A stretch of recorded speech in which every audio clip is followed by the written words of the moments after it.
Okay, I'm actually on time for once, this is really bizarre. Can you just quick as we do sound check?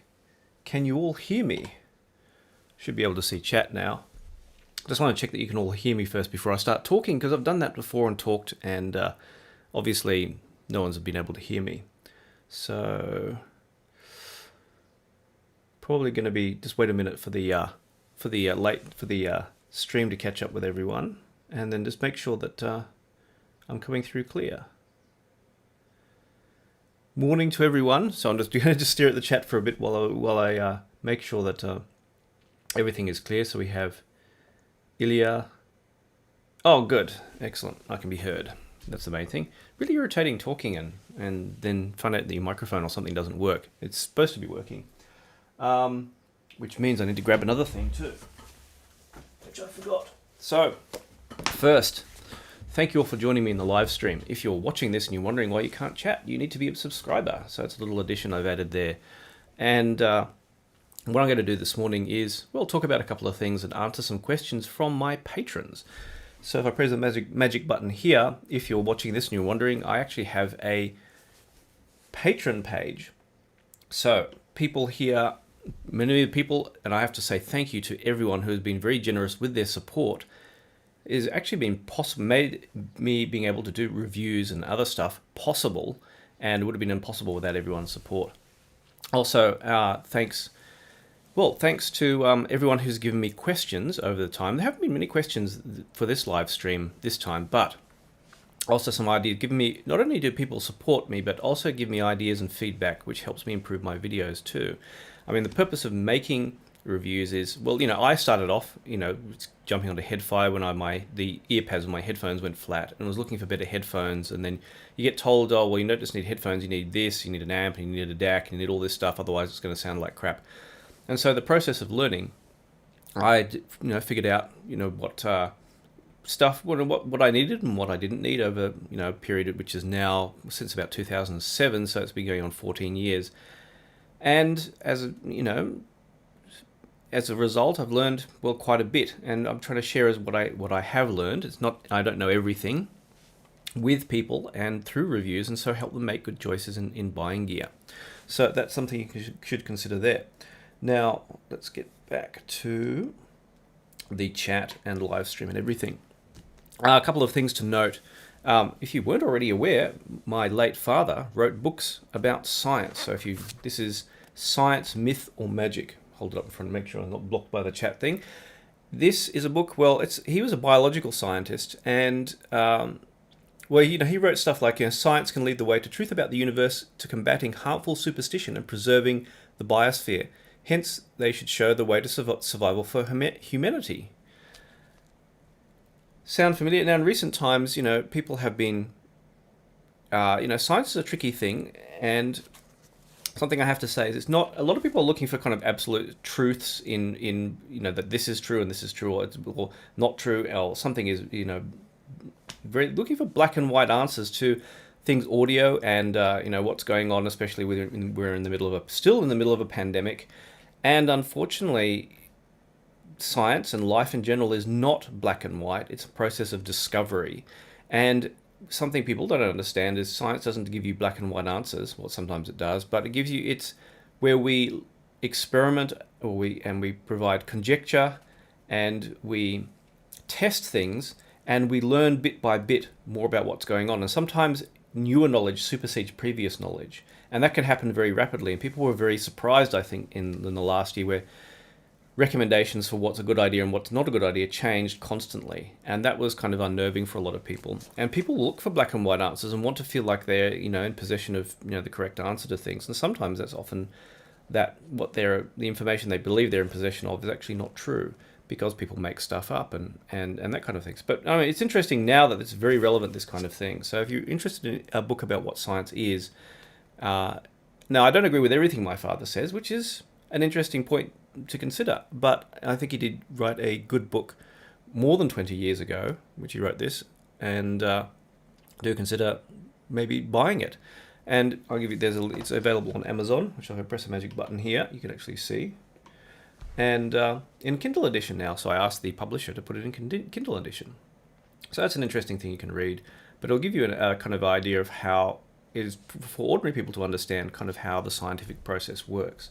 And it's especially relevant today, and especially when, people don't understand the vast complexity of what goes on with science. I mean, if you consider how we have, I think not the only person to say this, I mean, this is where I got the idea from other people, that we have landed, put landers on Mars, which requires an incredible degree of complexity and zero error, essentially. Essentially nothing can go wrong.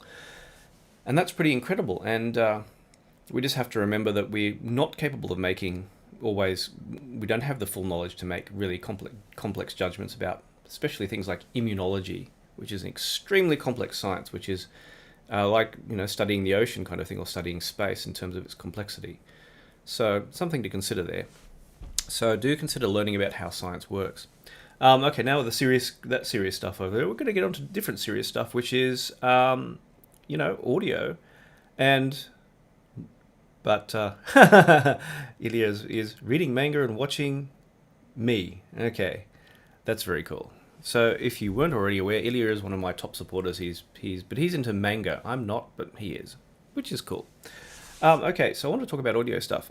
Second thing, I'm going to talk about a serious topic before I get started in that. Now, I first thanked people who supported me. So my channel is supported in 3 ways. The first is by patrons.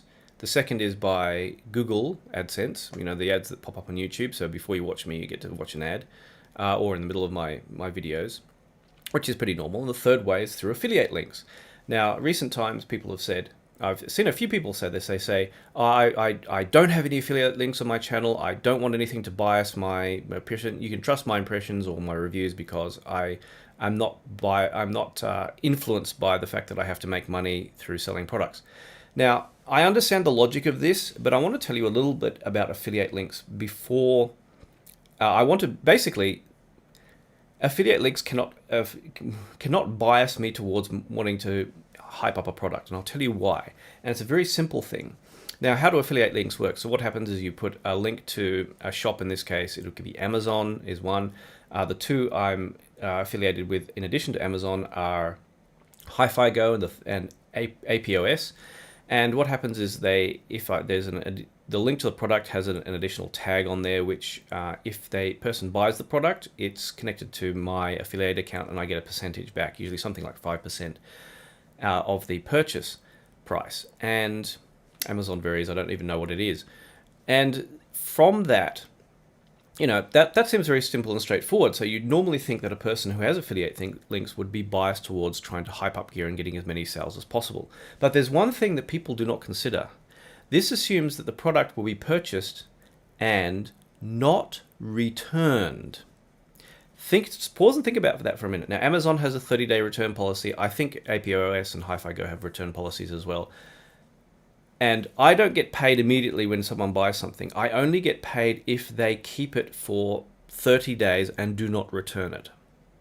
This is very important to consider. So it means that if I hype up a product and I ignore the negatives and I do everything I can to encourage people to buy it, what will happen is people will buy it. They'll find out that my review was crap and that I ignored some critical stuff that may have made them decide not to buy it. And they will return it, and I will get nothing. And not only that, it will piss off the affiliate company, or Amazon doesn't care, obviously, but if it's something like a small company like Hi-Fi Go, APOS, they'll be pissed off because they'll be getting all these returns of products that I have overhyped. And people think that companies are interested in shoving out the most gear possible. Now, Amazon, well, maybe they are, but the smaller companies are not interested in that. They want people to buy and keep gear. So that means they only want the customers who are interested, who will be happy with the product, to keep it. Now, in my point of view, and this is regardless of that anyway, with the complexity of audio, my interest in doing the reviews is that I like a win-win situation. I give the best impression, the clearest impression of what a product is like, in my experience, and that's based on my experience and looking around to see what other people think is good and bad, because it's not just my opinion of what I like and what I don't like. And so I try and give a clearer picture as possible what a product is like. And from that, if someone can decide, okay, and I get replies like this all the time. Some people go, okay, this is what I'm interested in, and they'll go and buy it, and they're happy, and they'll say, oh, Amos, your impressions were exactly this is exactly what you said. And other people will go, now this particular thing you mentioned, which is say like short battery life, or there's some particular feature they don't like in the recent Singzer amp, they don't want to open up the amp to kind of modify it and void the warranty. And some people will go, I don't like that. This product is definitely not for me. And they will not buy it. And that's the whole idea. They don't buy a product that they're not going to be happy with. And that means that if the people who are happy with a product buy it and they're happy, and that means I'm happy, and that means I get a little bit back from that, and that means everyone wins. People get the product they want, they get the advice they need, the seller doesn't have to deal with the returns. I get a little bit from it too. Everyone wins, and this is how things should be. So in that, I can understand, there are people who churn out videos every day and try and get pump up their channel as much as possible. You'll notice that I have probably about half the number of subscribers I possibly could have on my channel. I don't push my channel super hard. I could be earning way more than I do. I'd love to be someone like your average consumer or someone like that and have my whole business running around this. It's just not I'm just not the kind of person to push things super hard. I hate selling. I hate advertising. I hate asking people for stuff. It was actually hard for me to even ask people to be patrons, but it's the condition I made with my family. If I'm going to do this, I'm going to do it and earn money from it. But I want to do. People talk about earning money legitimately or something like that. If everyone's winning from this, I consider a legitimate way to go about things. If a business is being honest and sincere about how they design products and make stuff, and they treat their customers well, that works. That means everyone wins. That kind of thing. So the whole idea about affiliate links actually been biasing me. Well, Amazon, I don't see the results of an affiliate sale for about 3 months. It's actually just under 3 months, and I don't see everything else for about a month. So it requires that if I do put an affiliate link on, I have to be. I'm thinking, well, people are going to be buying this thing through these links. I have to try and be more careful about what I say, and I tend to be slow about coming out with reviews of stuff because I'm actually more worried about getting things wrong than I am about just pumping out reviews. Anyway, that was talking about that. I'll just get back to the chat. So I've been a bit late getting into discussion of questions, and I had a question which I'm just going to remind myself of from one of my patrons, which was. The Hutch asks, could you talk about advancements in headphone amp design in recent years? I was watching the Abyss guys do a headphone amp ranking, and they thought the 789 was revolutionary at the price point when it came out, but it isn't so special anymore. They also called the Headamp GSX Mark II an old design. What do you make of this? How is it that amps, something speaker guys have been running R&D on forever, can be seeing advances so frequently now?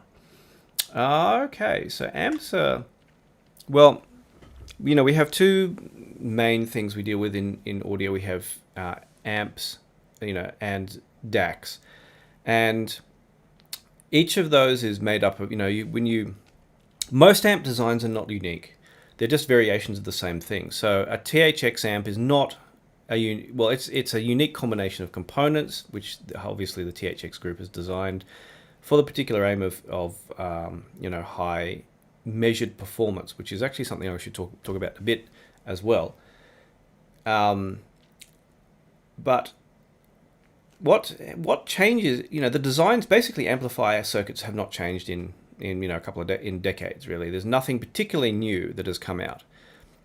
What has changed are the components. So the options available for componentry have changed. So for example, I don't have it handy. Pico Power. Let me grab the Pico Power.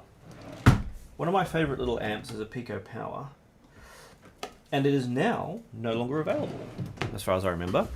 I don't know if there are any available left. This is one of I consider the greatest portable amps ever made. It was designed. It's a very, very, very simple circuit. It was based around a particular transistor, and Justin of Headamp literally bought up the entire quantity of that remaining quantity of those discontinued transistors many years ago. And as a result, there was only a limited number that he'd ever be able to make. And I have number 77. And that means that once those transistors are gone, you can never make this amp again. I mean, he could design a new version with new transistors, but he chose those particular ones. And you'll sometimes see some old famous designer come out with some old designer hoarded a whole bunch of old transistors or whatever, and I think there was a DIY audio group buy for a particular amp, including some very rare transistors. And once they were gone, that was it. So what actually changes are the components available, and because the kind of components available are maybe the electronics world in general moves towards lower power usage or something like that. Higher power transistors are less available. And there are many many things going on in the audio world. So it's really the components that change, not the amp designs. I mean, you can just redesign. I've seen DIY amps redesigned around a different transistor in response to certain ones becoming end of life and new ones becoming available. Or sometimes there are compatible ones you can just switch out for the ones that became unavailable. So really nothing much changes. I mean, you occasionally have weird stuff like Shit Audio decided to use a cyclotron, I think it was cyclotron amp design for a couple of their amps as something unique. Things that have come out which have changed things are matched transistors, which you saw in the Jotunheim. Matched transistors are a big deal, which you saw my Jotunheim review, because they fix one of the major issues with doing what's called a discrete component design. That's not using op-amps, which is not an amplifier circuit on a chip, but actually designing your own circuit. And so doing that, you need matched transistors if you want a balanced design. Otherwise, you just have, it'll increase the distortion. So actually having from the manufacturer matched transistors is a big deal, that you can just buy them. So mainly what's designed, saying the GSX Mark II is an old design. Well, yeah, it's been around a long time, but there's nothing wrong with it. As far as I know, unless there's a particular problem with it. I mean, one of the most famous amps when I started on Headphone was the DIY Beta 22 from AMB, and you can still make that. I mean, there's nothing wrong with that design either. And a lot of these designs that are coming out, there are some DIY revisions of like an old Krell headphone amp and some other stuff that's still available. Depending on what transistors are available, they get redesigned. But there's nothing wrong. There's nothing particular new in designs, unless someone actually decides, like Shit Audio, like Jason decided to come up with a cyclotron-based amp, which was kind of a unique thing to do. And so it's mainly just redesigning much the same kind of circuit around different components. With digital, it's completely different because what's available has changed and improved so vastly. That's where real progress is made. So if someone said, someone wanted me to review a DAC based on a very old DAC chip, not a R2R one, but a newer one of the older Sigma Delta ones. And I said, why would I do that? People are going to take one look at the DAC chip and go, no. It doesn't matter how the design could actually be very good, but the advancements in digital, maybe people will take a DAC chip and an FPGA and design their own digital filtering system and just use the DAC chip for output. So really, the thing about age and designs, there are some exceptions. The Signature was kind of the last of the old black label designs. That's kind of getting on in age. I think it was 2012 era design. And actually there have been improvements on this, which is of course the Diablo, which I reviewed. But GSX, I don't see why there's anything wrong with the GSX. I mean, it's still apparently a really good amp. More that some of the less expensive amps, I mean, what you can do for a certain amount of money has improved a lot. So it's more that the value has improved.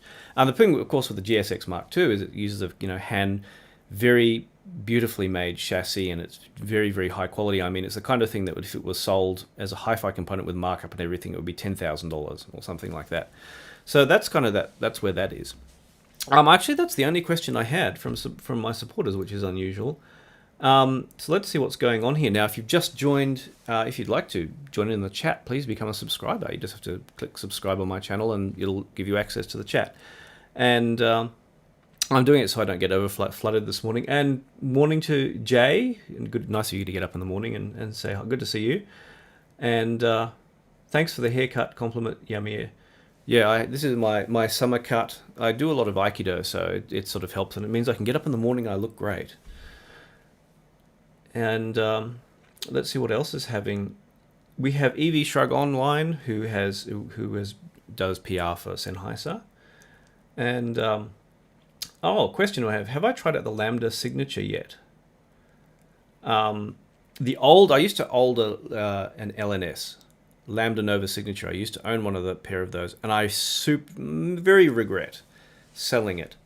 The Lambda Nova Signature was probably one of the best, although it had bass was a bit out of control. And I wish I'd kept it. It only cost me, what I did, I bought it just before the Golden Week holiday in Japan. It was due to finish on Yahoo Auctions around that time.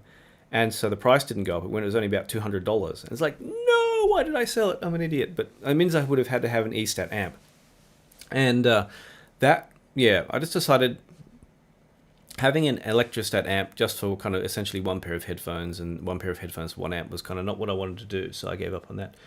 Please review Hi-Fi Man headphones. Yeah, I just need to contact them and sort that out. I just have been slow. I mean, there are a lot of headphones I want to review, and I really hate asking.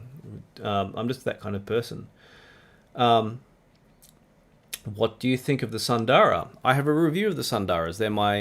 Since you can get them at around $350 sometimes or thereabouts, they're my recommended head planer for that kind of price, essentially, because they essentially do nothing particularly wrong, and they're most likely to work. They run pretty well out of most stuff, and yeah, I mean, they're my recommended headphone. But get a decent amp, at least ASCAR kind of level or better for them.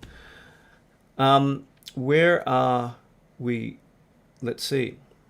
What is the best music source? CD, Wi-Fi, PC, stream. Whatever one is convenient for you is the best source. I'm not kidding. Do I still own Audio GD components? Yes, I do. You see this big hole here? That's where the Master 9 sat. There's a reason there's a hole here. I will talk about that. I will talk about that when it gets filled, but I can't tell you what is going in there. It's just a hole. I reconstructed my desk, my rack, because it's too small stuff on top, and this is a deeper shelf for bigger stuff. So yes, I can say something big is coming. I can't tell you what it is yet until it arrives, until you see the review, well, until it's announced, I suppose. Have you tried a Holo Audio May DAC? No, I wish I could. I'm going to ask about that. A good tube amp to complement a chord DAC. Well, I have ALO Audio Studio 6. I've actually run, I wonder if I have it handy here. Do I have all the stuff handy? What I did is, I might be able to show some cool stuff. Let me just grab a box. I think it's in a box.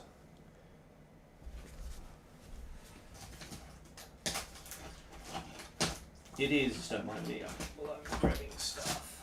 And of course it's all entangled with 5 bazillion other things. So I ran, if you can still hear me in the chat, hear me on the stream. I ran the, maybe you can't. Okay, I ran the Cavalli Tube Hybrid amp, which is sitting on the shelf behind me. I don't know if you can see, it's probably a bit dark if I move forward. No, which way do I have to move? Okay, if you see now, that's just a huge collection of amps all stacked on their side. I'm not going to pull everything out, but I ran actually, for fun, the old Cavalli Tube Hybrid, the cheap little tube amp from Drop. From a Hugo 2, which sounds, it's like, a super high-graded component to a super low-graded component. It seems kind of odd. But actually, I liked the combination with the Focal Utopias. It actually sounded really pleasant because I just wanted something relaxing to listen with. Now, the funny thing about the Cavalli Tube Hybrid, it's a cheap, a lot of this stuff, you can upgrade the power supply. And I found this really cool thing in Japan, but to backtrack, I was thinking of buying, there was a really seemed to be what a good maker of good linear power supplies who would do like 3 or 7 in a box. So they had one component and had like 3 power supplies, and you could select the voltages. And I thought of getting the 3 one, but it's going to be about $300, and I thought, I'm going to go with this. And then I could say have one which is 24 volts for maybe something like the 789, which I'm not going to bother dealing with now. And I could have one which was, say a 9 volt and a 5. Well, I don't need a 5 volt because I've got 5 volt power supplies. Like a couple of 9 volt ones for stuff and whatever. Anyway, what I ended up finding in Japan just by going through Amazon were these cool little things here. And they are in a power supply thing. One is a noise filter, and one is just a bank of capacitors for extra power. And I plugged these in. You can daisy chain them together, so you can actually use both, one or both. And I plugged them into the Cavalli Tube Hybrid, actually the 789 as well, and it improved, like even though the 789, the bass improved. And the problem with the 789 is something I'm going to talk about in a second with amps, is that the problem with a lot of these cheap amps, especially like the THX based ones is that they use really basic power supplies. They're only designed to be good enough to get the good measurements out there, and this is where the measurements are a bit of a deception. Now, I'm going to talk about a forum that I don't like, and I'm going to suggest to you before I do this, do not ever join this forum. And you can see, if you go through the forum and see how they treat people, you'll understand why. But this particular forum has kind of brutally shoved out all the nonsense and just kept to the important stuff. So it's a sometimes useful forum to read, which is called Super Best Audio Friends, and it started as an anti-Headphone forum. It doesn't matter.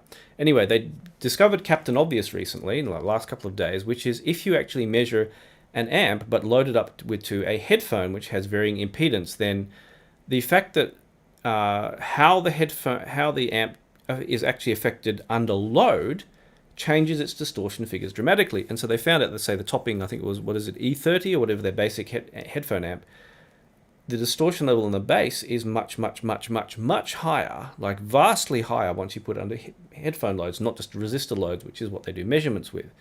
And I already knew this. It's like, why didn't someone do this before? Like, other people have done that. They've measured just even with basic gear. Stuff under load starts to fall apart.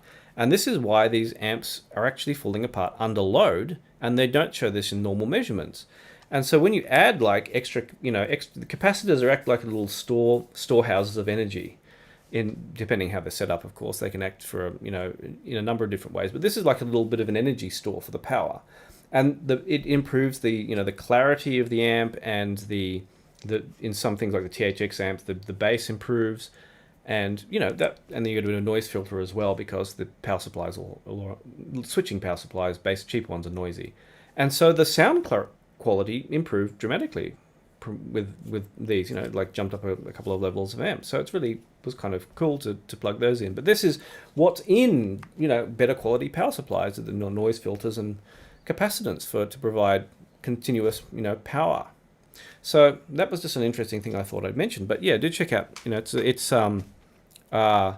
this thread on SBAF is like Cynad can go suck or whatever or something like that. So, but it's kind of Captain Obvious stuff. It's like, well, yeah, I already knew that. I'm surprised people weren't measuring that before. You measure stuff under load, suddenly you find out where it goes wrong. It's like my analogy. If you measure a car just on the dyno and judge the car that way, Cynad is like running a car on the dyno, sort of, and seeing where it peaks, the peak power output on the dyno, and that's all you're measuring. When you take a car out into the track, I mean, it'd be very easy to make a car which works excellently in a dyno and is just can't go around corners. Do you see the analogy I'm getting at? Anyway, something to consider. And again, if you just joined and you'd like to join in the chat and ask a question, do consider becoming a subscriber. And because at the moment the chat is limited to subscribers, and this will be saved later, so you can go back and see what I've talked about before. We're going to go for about another 30 minutes or so, and maybe answer some questions. Also, if you'd like to help me out, drop me a super chat as well. Or if you'd like to, as I said before, if you've missed already, become a patron. And for that, you can happily, chat to me directly most of the time of the day that I'm awake, and ask me questions and get buying advice. And I'm not asking much, just help me out, and I'd happily help you out. Because I think that for doing these reviews, if everyone wins, everyone gets the gear they need, get the advice they need, actually everyone benefits in the end. So something to consider there. So let's go back to what's going on with the chat. Scrolling down. Where are we at? We're about here. Is the sound-aware P1 still relevant with all the THX gear available? Good question. Not the THX gear so much as just the sound-aware. Well, I found with the Singza, which I've got on another desk at the moment, that it was about, I'd say almost as good for the usage tests I made with the sound-aware. So it's probably just not as competitive. Still a nice amp, but it's probably now with things like the Singza out there in the Jotunheim, it's kind of pushing its luck with being a competitive amp. That's the main thing. So, well, of course, I don't really like the THX stuff now. And as I talked about when just talking about amps, it's geared to measure very well, but once you put stuff under load, Obviously, I bet if you put the THX amp under headphone loads and measured it, you'd have an issue with the bass too. Where are we at? How much difference does cables work? Cables are just one of those things that I don't like talking about, because it just creates unnecessary arguments. And the people who really spend a lot of time experimenting with cables, like the people who make them, they can probably answer that. And but one of those, you mentioned 2-wire and 4-wire. Yeah, you do sometimes have these things where somebody will make one cable and they'll double the number of wires in there, and the sound will at least subjectively improve. I talked once through unusual circumstances to one of the guys, a guy in Taiwan who makes cable wire, the actual wire for a lot of these small cable makers. And he had a lot to say about the effects of wiring. Actually, I should contact him again. It's really fascinating. But it's one of those things that, just causes arguments online, so I don't talk about it. But I tried to keep to, unless the stock cable is terrible, try not to fiddle around with it. But I understand people in the Asian countries like Hong Kong, Singapore, and those, the Cayenne rep posted me a link showing this stack of different cables, and they like to synergize the player and the cable and the earphones and find the perfect synergy. Which is fair enough. I mean, you're enjoying the hobby, go for it. And becomes very expensive, but I think, if you're in somewhere like, in a city where, everything's very like that, and, there's larger kind of hobbies are maybe more difficult, then, what the heck? I mean, enjoy it. I mean, you've got a high-paying job doing whatever, finance or something. Oh, yes, thank you, random shite. Thank you very much for that. And I'm going to mispronounce your name, Segrin. Where are we? I can point to the chat now. Thank you very much for that. That's very generous. So, well, great. I'm glad I've been able to help you deal with hyped up products. Yeah, I think people get excited about new stuff, which is natural. I think something might be revolutionary and improve things. But thankfully, the first thing we can be glad of is that stuff has become better value overall over time, as for various reasons, which I talked about before. Components have changed and improved. There's more money going into audio gear, into building and making good audio gear. The market's improved as well. I mean, also inflation too. People think a $4,000 headphone is expensive, but if you account for inflation, I think the Sony MDR R10s, which nowadays are actually pretty crap, dare I say it, they were $2,600 in 1989, and that's equivalent to what, $6,000-$7,000 today or something.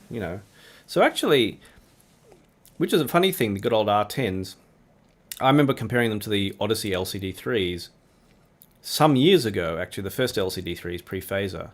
And I was like, no, I like the LCD3s better. I think the Sonys just aren't as good. And the bass quality of the Sonys are just not that good. So, things have got vastly better. What do I think about... hold on, where are we at? Have you heard the HE1000 SE? Only at shows. So I do need to it's one of the list. I like the HE1000 V2s, actually. I had those. They were kind of spot on. Though, I remember in my review I said I wish they were kind of a little bit cheaper. But I think one of the tips actually is, someone pointed out, is you never buy retail. What you do is you contact if you're in the US especially, you contact one of the retailers that sells headphones, and you say, I'm interested in buying such and such a headphone. Can you do me a deal? And sometimes they probably will. They can't advertise below what the retail price, but they can do you a deal. So a lot of these companies will probably do you a deal. And so, but I think that kind of range, like the HE1000 kind of range, was really good. And now Arias are very popular. Obviously, they were kind of like almost mini HE1000s, although some people find them a bit bright. I should just get around and review those. I'm kind of behind. And but no, I really liked those. Although the hi-fi man planers tended to be a little bit fragile, so you never drop them. But the Abyss is something I haven't asked about. And the Susvara was kind of only a little bit better than the HE1000 Mark II's version 2.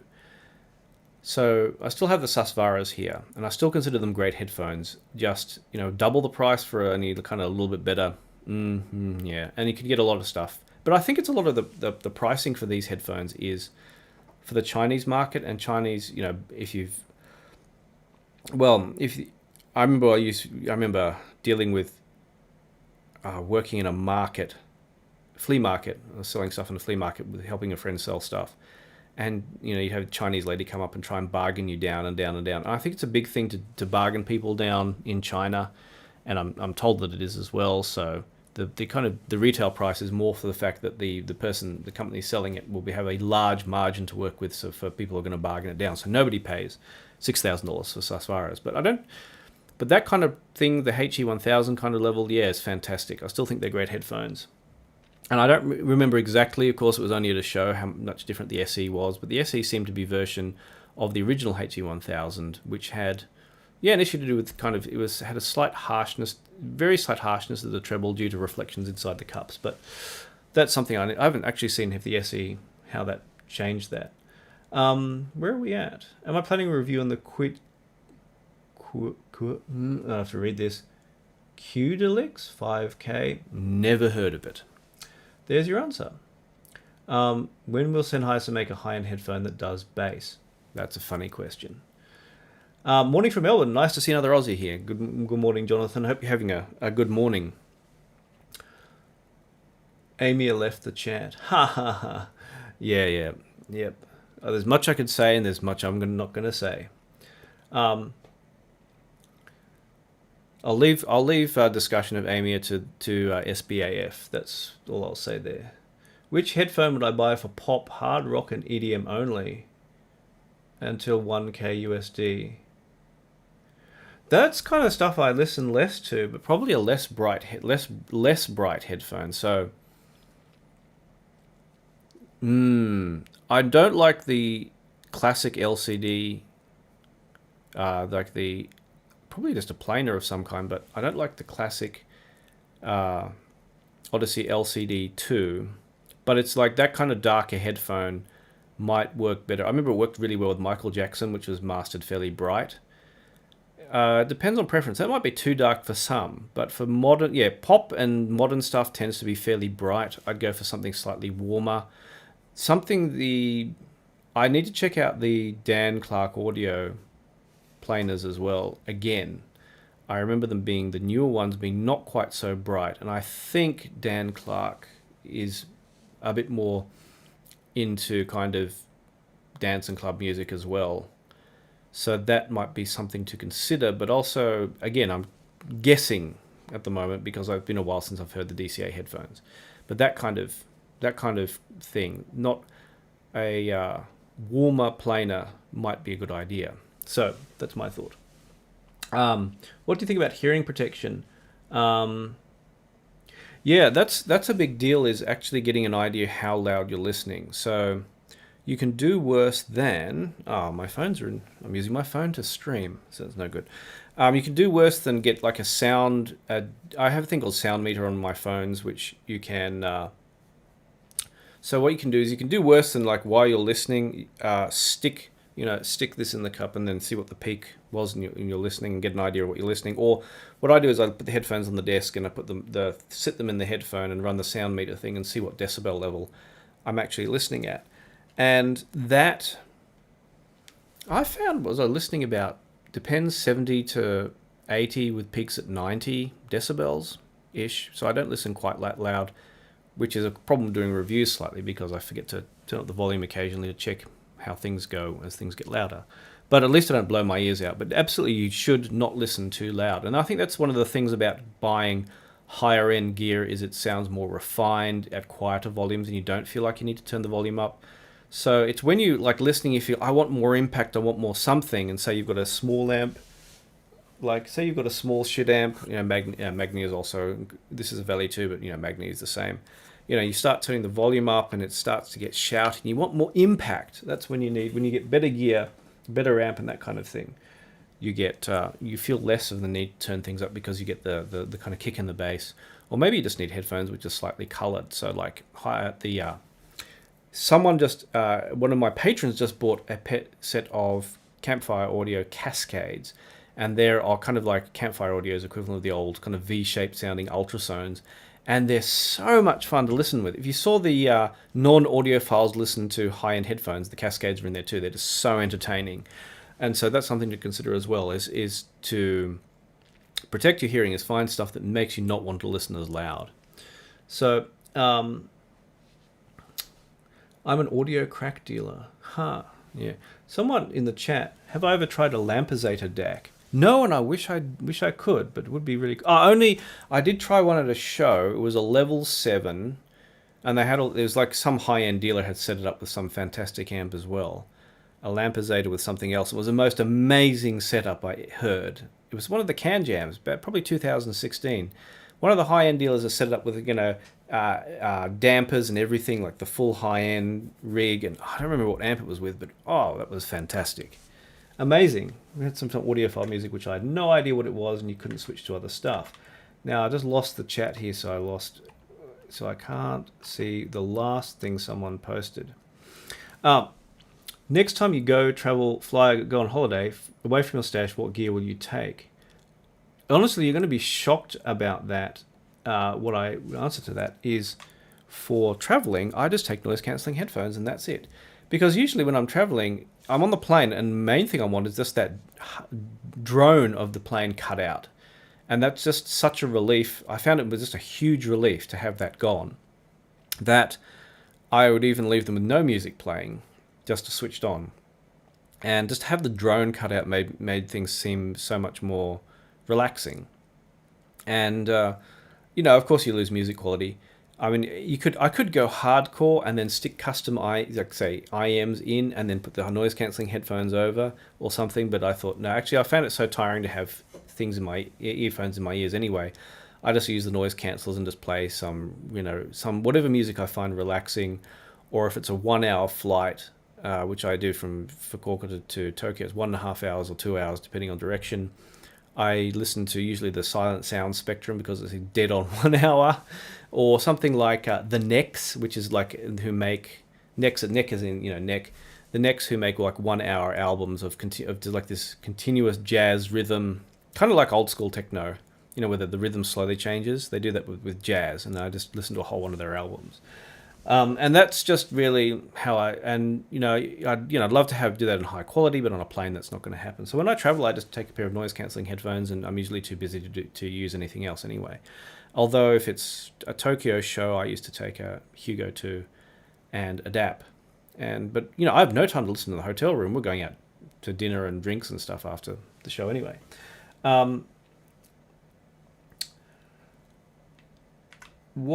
Where are we at? So I've lost. Where am I at? Let's go back to OBS to see where we're at. And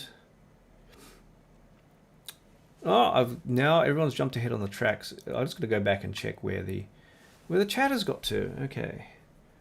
So what do I think about full-size headphones versus earphones?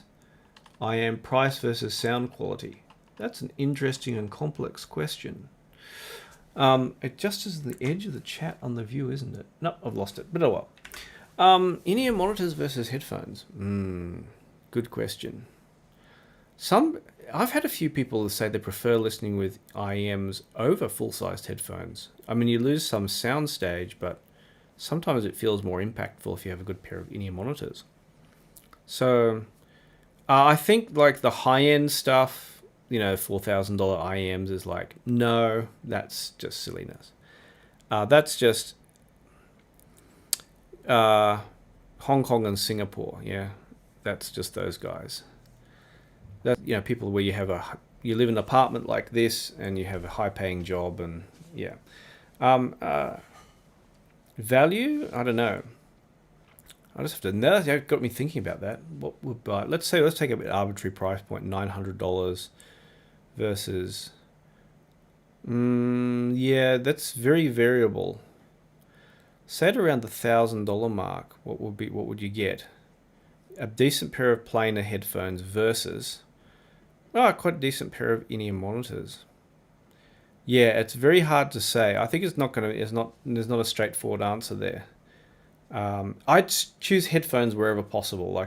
If I can use headphones, I'd choose headphones. But I'm more of a person to consider practical use. You know, if you can't take full size headphones somewhere, you use in-ear monitors.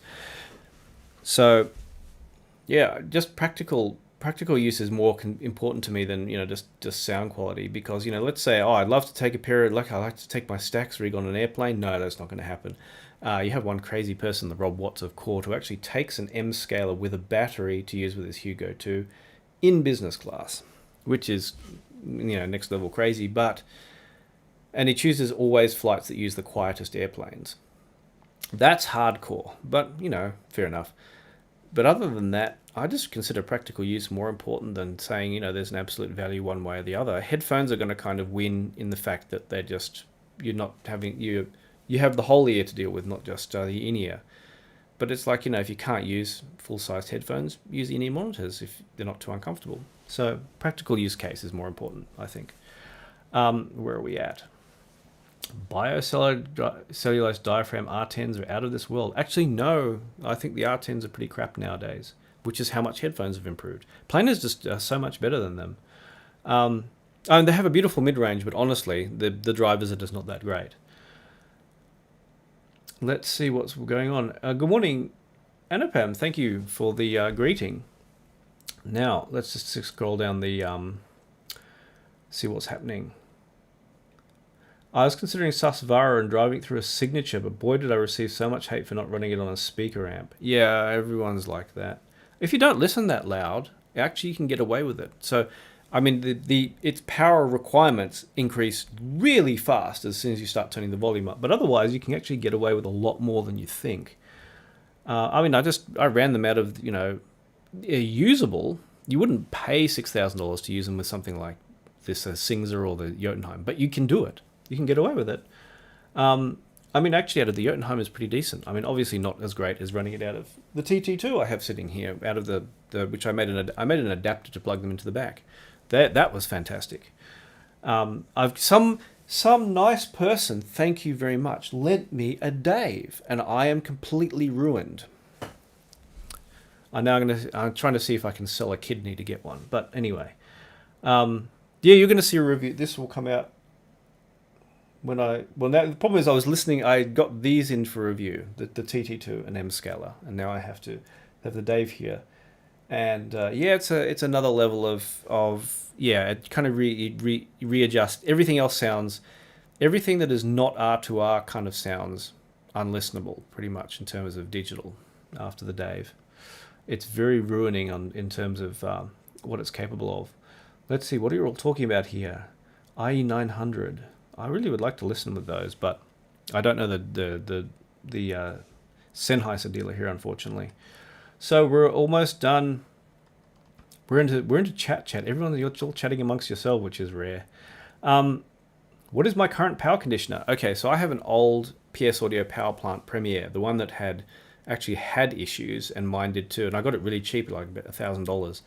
And I saw that and I was like, yep, I'll take that. And so it, after a while, started making clicking noises, and my friend said, I had one of those and it blew up my system. And so I took it in and had it repaired for another $300-ish, and it's worked fine ever since. So that's what I have, and I haven't gone out.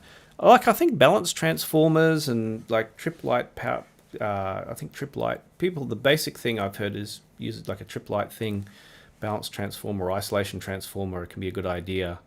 Power's one of those tricky ones. You're mainly kind of trying to keep noise out of your equipment or stop noisy equipment going back. Like people have always said, for example, the Hugo 2 was a funny one. People were saying, if you change the power supply, then everything sounds better. And Rob Watts said that's impossible. And he's tested it, blah, blah, blah, blah. That's not true. And it turned out the power supply was actually leaking noise through the power system back into the amp. So it actually was, he tested it. It turned out it was actually not the Hugo 2, but it was actually amplifiers connected onto the same power board, and the power supplies were leaking, switching power supplies were leaking into the system. And so what I actually have is I have a spare air conditioner socket, and I have in the far corner, and it's got a cable going all the way down to even the PS Audio, and that improved the sound too, because having such a long cable will knock out high frequency noise.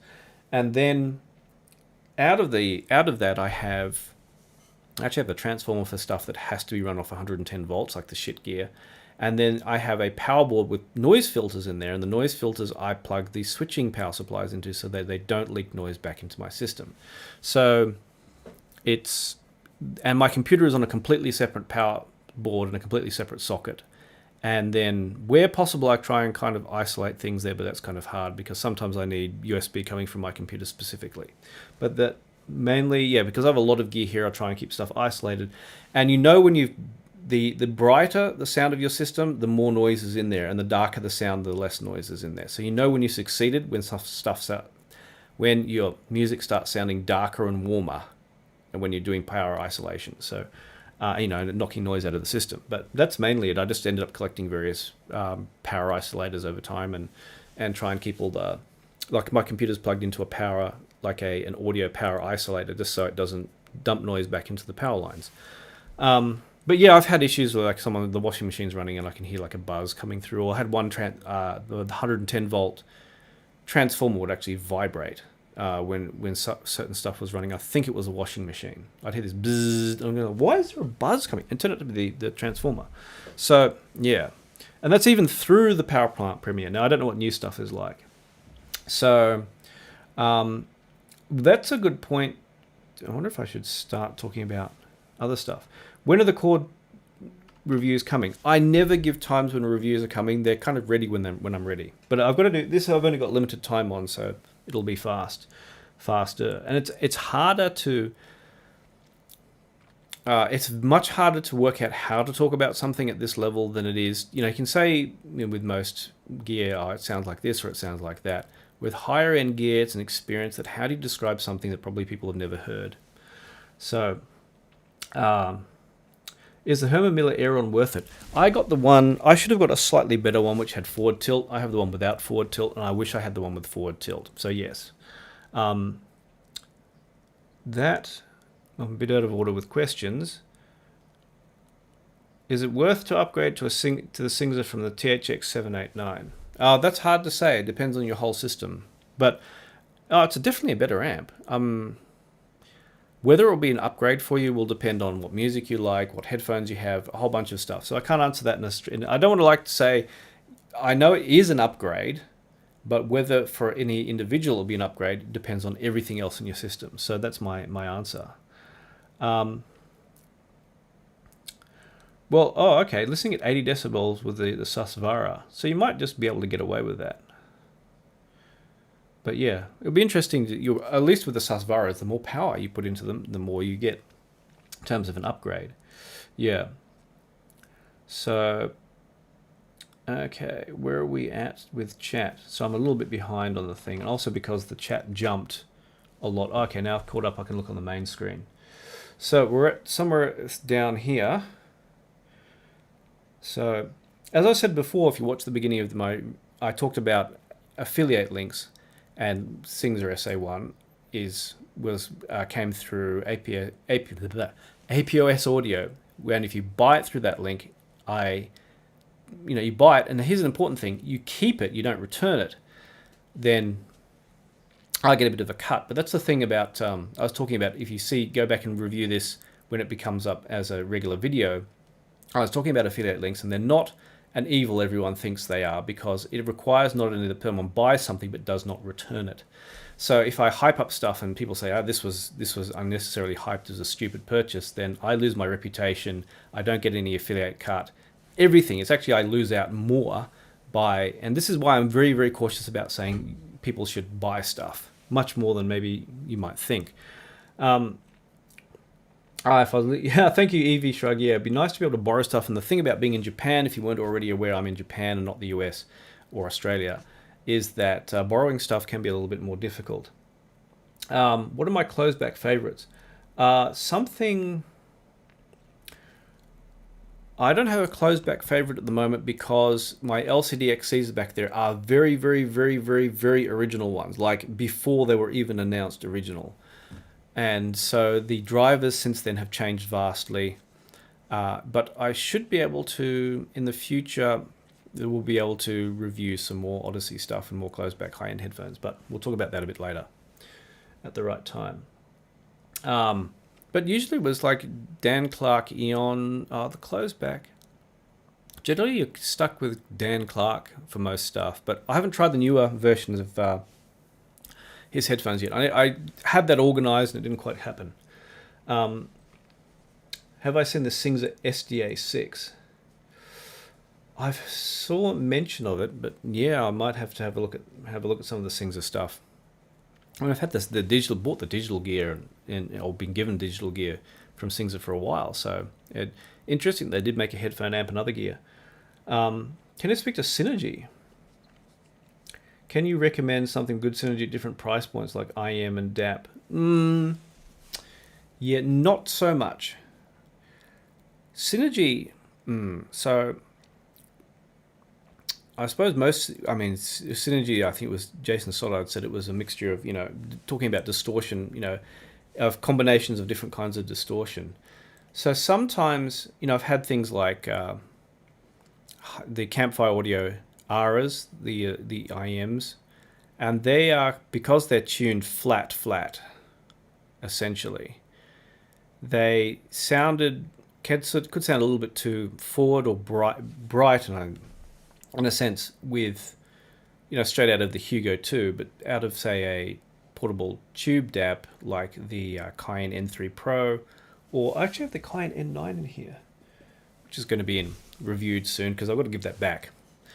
And that, you have a tube mode for there, and it kind of softens things up, and that's when it can, a little bit of, even order harmonics can work very well with certain gear that's a little bit more kind of neutral tuned. So it's like I have with the Hugo 2, and some people use the Hugo 2 with the tube mode of the C9, or they use, like I talked earlier about using just for fun, a Cavalli tube hybrid with the Utopias, which are kind of on the kind of pseudo brighter side, and that was a really nice combo, funnily enough. So really cheap tube amp with a high-end portable gear, that's kind of bizarre. But sometimes when you get the right synergy, and I mean it can be just trying a lot of gear, when you hit the right synergy, it doesn't matter how good, you stop worrying about thinking about, I'm missing some sound quality or I'm missing some fine detail in the music. You stop thinking about that and you start thinking this just is really nice to listen with. Or I have the Studio 6 amp, which you might be able to see. Yeah, if you look over my, just down there, hold on, I'm trying to guide myself using that's the Studio 6. It's just on the shelf down there, because if you missed, this is going to be filled by something else. Eventually, once the manufacturer gets to catch up with all their suppliers. And I had the Studio 6 in there. It was a really nice match with the Hugo 2, or my aim was to actually just buy a Q-Test and use that as my source for the Studio 6. Though now with this other cord gear here, it's kind of, difficult. So sometimes, you'd have the Dave, and sometimes, with it's in its most perfect setup with the M scaler, it's fantastic. But sometimes you sometimes wish it was a little bit colored, because real live music actually doesn't sound as euphonic as people imagine. And people say, oh, this sounds natural and organic and all that kind of thing. They're talking about tube amps, or they're talking about non-oversampling DACs, which are rolled off. And but that actually is not natural at all. Actual natural live music is actually very sharp and can be very aggressive and harsh sometimes. So a lot of music, a lot of choices about listening with stuff that just makes us feel good about the particular combination of sound, even if it's not the most accurate one. So yeah, synergy is a kind of tricky one. You just have to find the right combo. And so now I'm trying to, when listening with particular headphones or whatever, try not just straight out of, one component, but out of, say, the Hugo 2 or whatever, but try and find something like the N3 Pro was a good option to give you that, tubey sound and give an impression how it sounds with that, or that kind of thing. So sometimes it can just be a subtle thing, like, needing a little bit of warmth in there, or you could just EQ, I suppose. So you just it's just something you have to play around with, and we go like crazy, like in Hong Kong, where people will like try you get a pair of IMs and they'll try like 10 different cables and like 5 different players until they get the right combination of synergy to make it really enjoyable, which makes a lot of sense.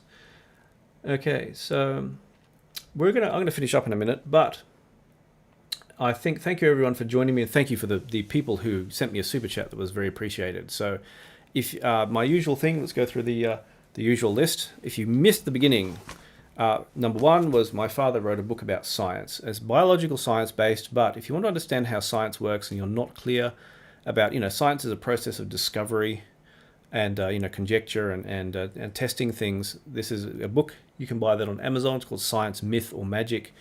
And so I'll pop up a magic thing here which will show you that. That's it on Amazon. Okay, so that's the thing I recommend. He wrote it 20 years ago, but I think it's very relevant today, especially in the middle of a pandemic, and people are not understanding that science is not a black and white thing. Number two is, if I press all the right buttons on here, this one. I have a Patreon. So if you'd like to join in, I have a Discord chat as well, but it's only available to patrons. For, I'm not asking much, but help me out and let me help you out. And it's really great to be able to chat to people and help them along their journey and participate. And if you're not, if the Patreon itself is fairly quiet, but especially the Discord chat, join in there, say once a day and chat to people and see what's going on or ask me questions. You can bug me as much as you like for not very much. And it helps me make my reviews and do these chats and everything. So do consider that. I'm not the kind of person who really likes asking for stuff, but something to consider anyway. But I like it, I'm a win-win kind of person. If everyone gets what they, gets the right gear, it helps me make more reviews, helps the manufacturers make good equipment. Everyone wins in the end. So that's the kind of thing I like. And was there anything else? So thank you everyone for joining in, and thank you everyone for helping me out. And thank you especially all my patrons. I'm going to head off. And I look forward to seeing you all, hope maybe on my Discord or in the next chat. So have a good day or have a good night as the situation may be, and I'll see you all online in the future.